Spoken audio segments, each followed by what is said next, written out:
Hi Tubies, here's Alexandra again, and welcome to another edition of Painting Essentials. In the last few episodes, we have tackled the first few techniques that you need to learn in order to be able to paint your miniatures.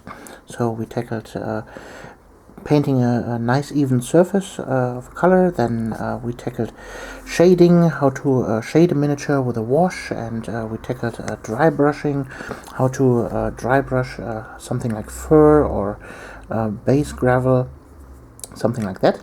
So in this episode we will go over highlighting.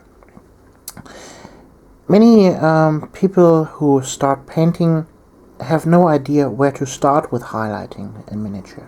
So in this case I will show you that on this ropes here and how we tackle that. So first things first, what colors to use. So many paint companies out there like Games Workshop or Army Painter or Vallejo or whatever paint producer you try to pick, they have always color ranges that have a tendency to be painted in a row. So for example, this here is a nice a progression of colors.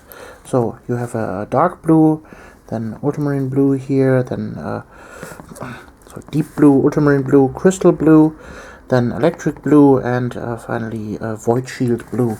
So those colors, as you can clearly see here on my painted pots, they have a color progression, and when we have a closer look at our miniature here, then this here is the closest color that we have right now.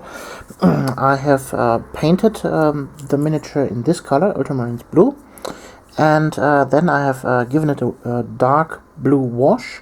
So it was a mixture out of black ink and a blue ink, and so this is now the shade color we have. So at first we need to determine what color do we want to have on this miniature. How bright do we want to get with the highlights, and with what color should we start? So obviously we should start with a darker tone, like this deep blue here, for example, as our main color, and then from there on out we will progress with the colors here.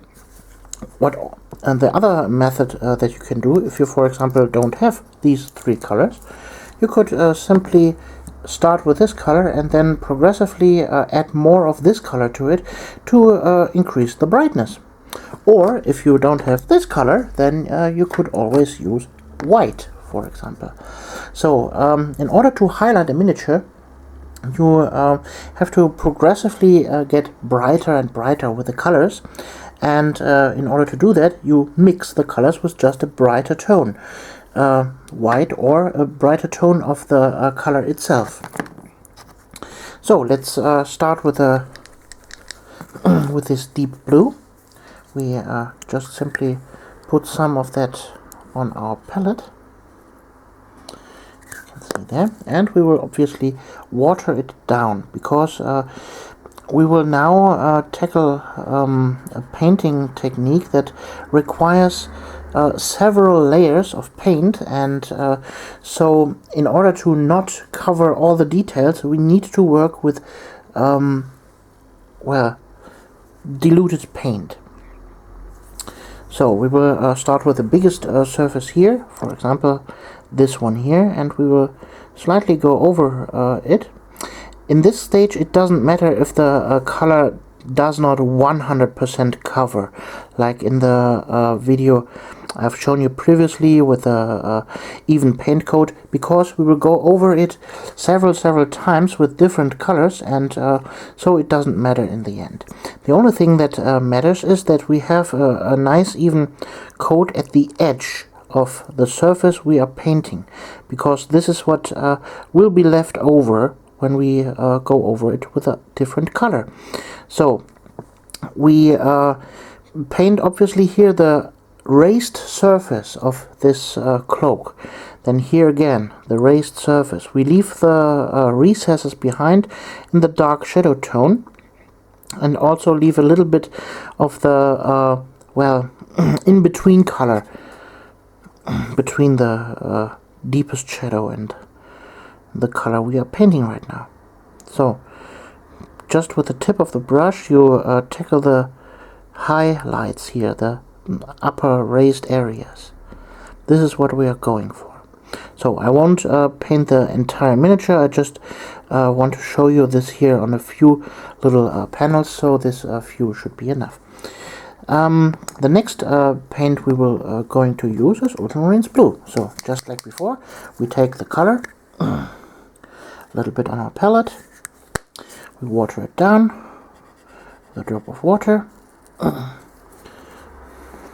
or maybe two. There we go.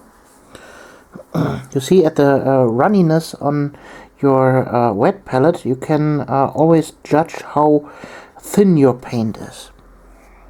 So then you can adjust the amount of paint you have on your bristles, obviously on a paper towel. And now what we're going to do is paint another strip of color here, and we will go even more towards the middle. So we leave a little bit of the other color behind, and as you can see, we have then accomplished a color transition between those two colors. This is what we are going for. We want to achieve a color transition from dark to bright. So, just like that.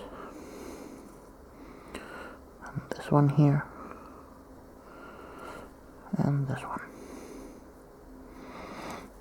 So see how much I leave behind? This here. This area is enough of a highlight. Here at this edge, I go completely towards the edge because I want this highlight to go towards there and the edge be the brightest highlight. Here we have two edges, and I'm going more towards the middle. So the next stage would be then crystal blue in this case.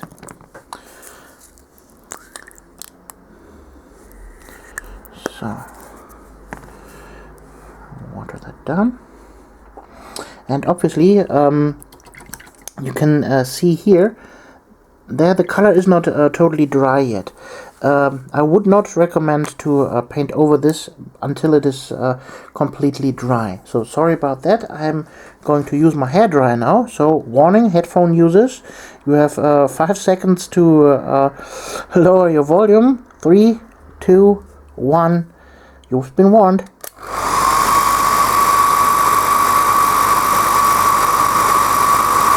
Okay, sorry for that. So now the surface is dry. Why did we do that? Wait until it is dry, because when you have wet paints like there, wet spots, and you go over it, you will rip off the color underneath, and there's then a hole in the color that we really want to avoid. So next paint strip we are going to paint just like that, even more towards the middle.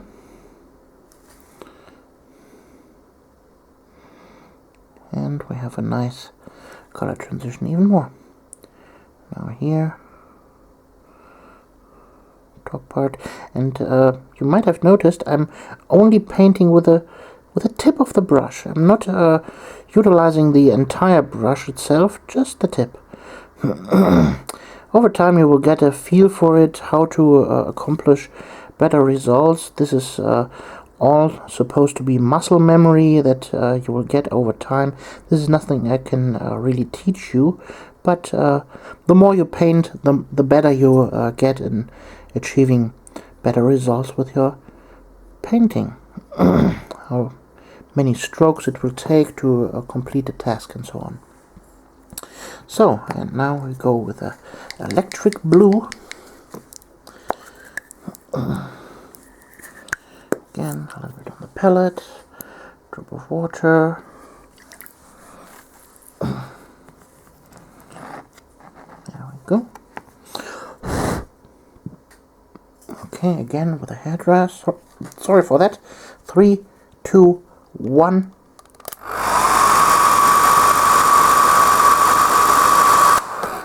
Okay, and that's all that it takes. And now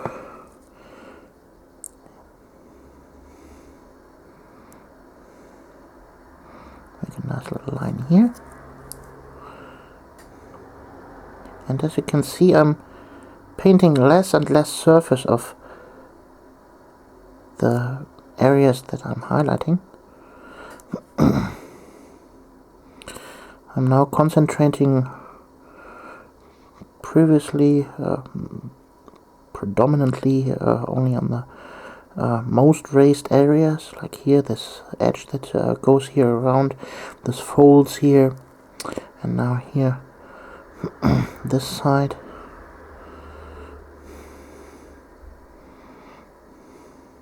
If you have bigger areas like that, you can feather it out a little bit to make a kind of uneven edge there that will help with the transition a little bit when you look at the miniature from a wider distance.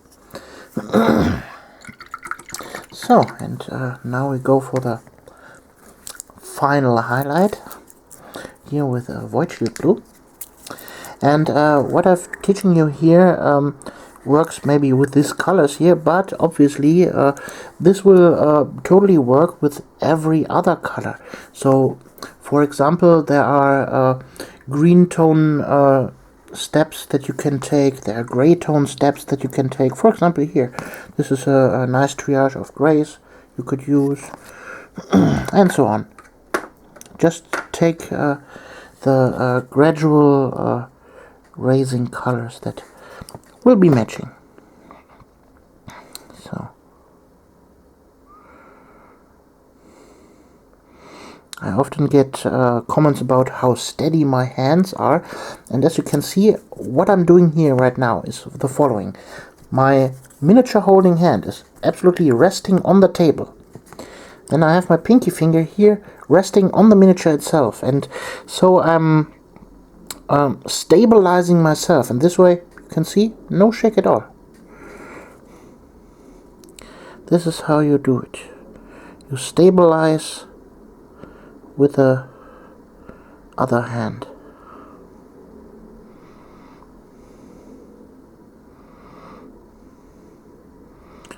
So, final highlights. You can always absolutely turn the miniature if the angle is not correct. And here I'm showing you a little preview of things to come. This is called edge highlighting, but this will be on a different video. So, and there you have it. This is how you highlight miniatures, especially cloaks. But the same technique can be used for all kinds of surfaces. So, for example, here the shoulder pads, you just make a progressively lighter area, round shaped, towards the middle there. Or like here the armor. Well, the armor is a bad example. This is just a test piece for me, a training piece for non-metallic metal. But here you can see progressively brighter going here on the shoulder piece, like there, from a dark brown to a yellow to a white. And these techniques can be applied to almost anything.